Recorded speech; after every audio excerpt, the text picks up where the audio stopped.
Saudara-saudariku yang terkasih, kita bertemu lagi. Kembali Anda berjumpa dengan saya, Pastor Igo Walerubun MEC, dalam Kisah Para Orang Kudus Setiap Hari. Hari ini tanggal 15 Oktober kita memperingati Santa Teresia dari Avila, perawan.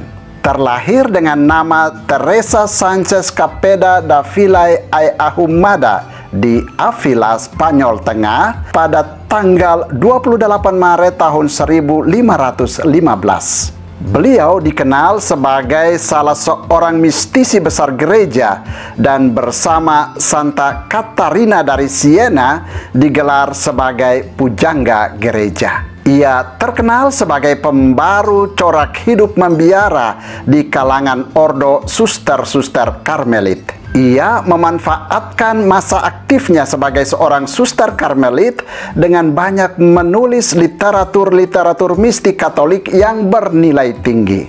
Dari buku autobiografinya, kita mengetahui banyak hal tentang kehidupannya sendiri dan keluarganya. Orang tuanya saleh dan disiplin, namun tidak kaku. Dermawan, tetapi tidak boros. Teresa adalah anak ketiga dari 9 bersaudara dari perkawinan kedua ayahnya, Alfonso Sanchez de Capeda, dengan Beatriz da Vila y Ahumada. Bila digabung dengan anak-anak dari perkawinan pertama ayahnya, mereka berjumlah 12 orang bersaudara.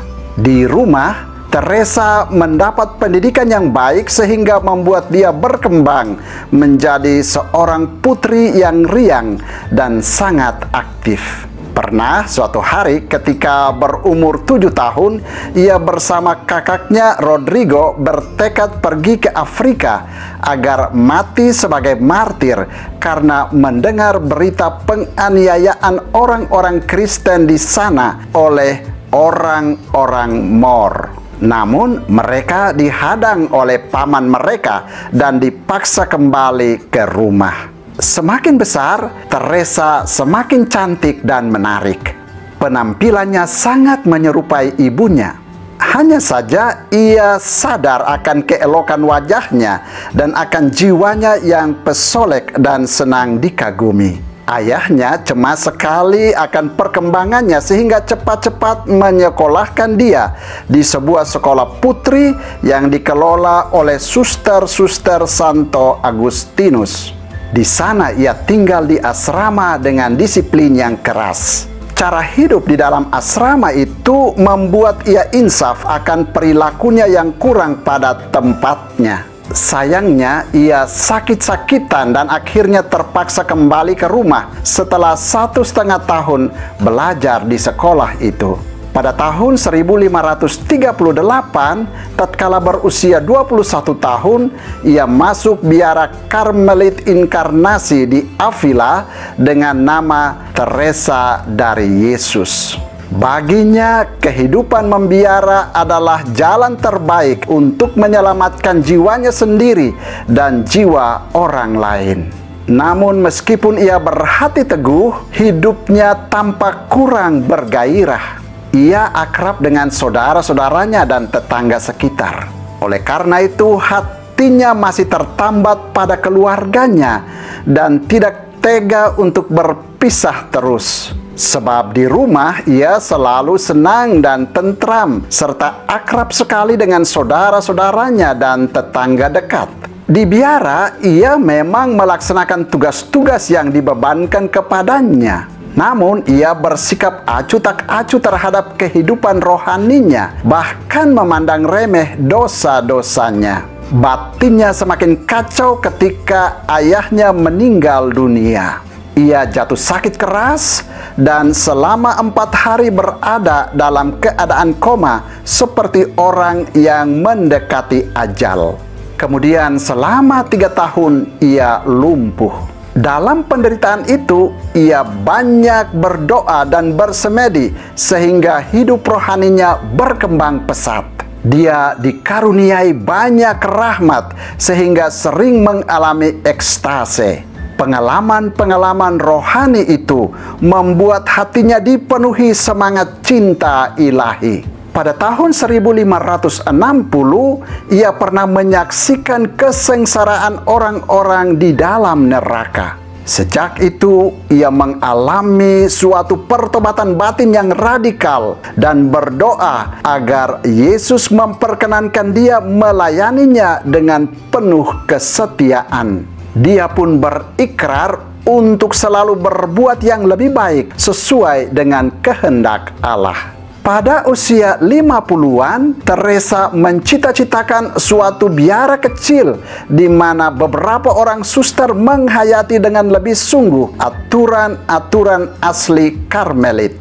Bersama 4 orang suster lain, ia mendirikan biara idamannya itu, Biara Santo Yosep di Avila, pada tanggal 24 Agustus tahun 1562. Tujuan utamanya ialah untuk membarui semangat hidup suster-suster Karmelit sesuai dengan tujuan aslinya. Usahanya ini mendapat banyak tantangan, namun Paus mendukung usaha pembaruannya itu. Anggotanya terus bertambah dengan pesat. Selama 20 tahun berikutnya, Teresa menjelajahi seluruh Spanyol untuk menyebarluaskan ide pembaruannya itu sambil mendirikan biara-biara, semuanya berjumlah 15 meskipun dengan susah payah. Ciri khas biaranya adalah kecil, miskin, tertutup terhadap dunia luar, dan berdisiplin keras.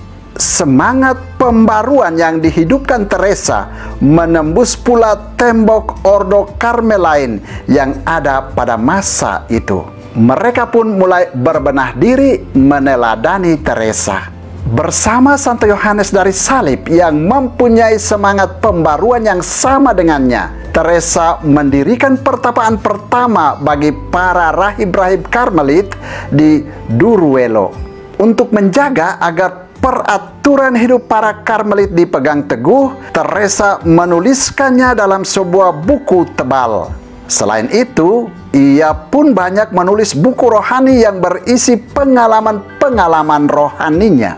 Buku-bukunya yang terkenal antara lain autobiografi berisi kisah hidupnya sejak kecil, Fondasi berisi uraian tentang upaya pembaruannya, Istana Batin berisi pengalaman-pengalaman rohaninya. Tulisan-tulisannya ini ditujukannya terutama kepada para susternya. Namun karena nilainya yang bersifat universal, gereja menganggapnya sebagai khazanah iman Kristen yang tidak ternilai harganya bagi pengembangan iman. Dengan demikian, tulisan-tulisannya itu menjadi kekayaan gereja yang berisi ajaran rohani dan mistik Kristen yang dianggap berbobot bagi pembinaan iman umat teristimewa di Spanyol. Wanita yang penuh wibawa, polos, cantik, dan menyenangkan itu jatuh sakit dan meninggal dunia di pangkuan Bunda Ane di biara Alba de Tormes pada tanggal 24 Oktober tahun 1582 dalam suatu perjalanan dari Burgos ke Avila. Beliau dinyatakan kudus pada tahun 1622 oleh Paus Gregorius ke-14 dan diangkat sebagai pelindung Spanyol. Saudara, demikianlah orang kudus yang kita peringati pada tanggal 15 Oktober, yakni Santa Teresia dari Avila, perawan. Santa Teresia dari Avila, doakanlah kami. Tuhan memberkati.